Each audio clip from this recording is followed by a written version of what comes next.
langga, i-flex ko lang sa inyo ang laman kanina ng balikbayan box. So, hindi naman to sa pagmamayabang i-flex ko lang yung laman. Kasi hindi ko na videoan kanina pang unboxing namin. So, hindi ko pinagmamayabang yan. Actually, pinaghirapan niya ng Jusawa Mets ko. So, yan po yung mga laman.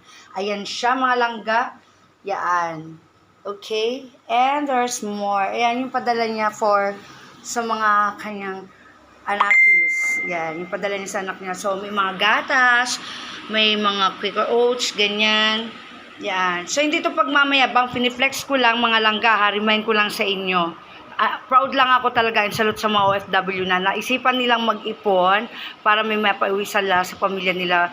Diba? Gaano kasaya yung ganun. Pinaghirapan niya yan. Hindi ko pinagmamayabang yan. Pinaghirapan niya. So, dapat lang i-flex, 'di ba? Yan yun, may pa coffee, may Nutella and everything. Yan, yung mga yan, may pa white chocolate, then may pa watch, something. And also, syempre, meron din siyang pa cellphone and speaker. Saan ba yung cellphone na yun? Nag-gift regalo na yun. Nawala sa ko ba nilagay yung cellphone na yun? So, ito pa mga langga, di ba? Nakakatuwa lang, very much appreciated kasi may mga damit, di ba? Hindi ko sinasabing, di ba, yung, kaya ako binidyo to, o binidyo niya kasi payabang, no. Hindi po. Hindi yan.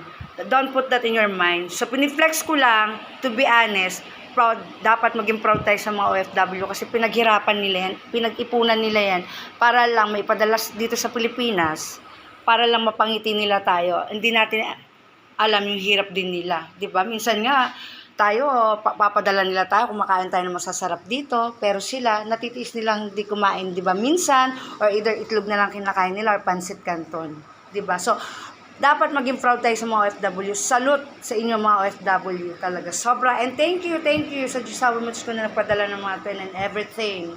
Diba? Yan lang. Diba ang gulo-gulo pa kasi hindi ko pa So, eto nga pala in-unboxing namin kanina. Diba? So, ubos na siya.